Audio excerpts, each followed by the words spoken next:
میں آج ایک پیغام لے کر آیا ہوں.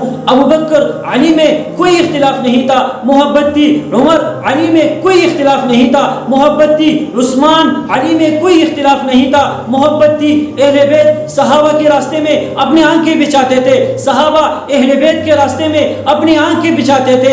اہل بیت ہماری ایک آنکھ کا سرما ہے، صحابہ ہماری دوسری آنکھ کا سرما ہے.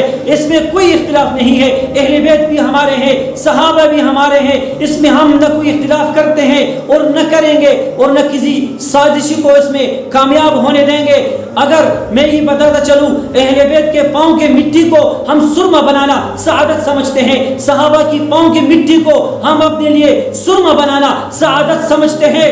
سنو سنو، میں یہ آج ببانگ دل بتا دینا چاہتا ہوں کہ حضور کی نسبت صحابہ کو بھی حاصل ہے، حضور کی نسبت صحابہ کو بھی حاصل ہے، حضور کی نسبت ازواج مطہرات کو بھی حاصل ہے، حضور کی نسبت اہل بیت کو بھی حاصل ہے. تو اہل بیت بھی ہمارے ہیں، اہل بیت بھی ہمارے ہیں، صحابہ بھی ہمارے ہیں، ازواج مطہرات بھی ہمارے ہیں. اس میں کوئی اختلاف نہیں ہے. جو اختلاف کرتا ہے وہ سازشی ہے، وہ ناصبی ہے، وہ بدبخت ہے، وہ ملعون ہے. اگر کوئی اہل بیت کو نہیں مانتا وہ کافر ہے، اگر کوئی صحابہ کو نہیں مانتا وہ بھی کافر ہے.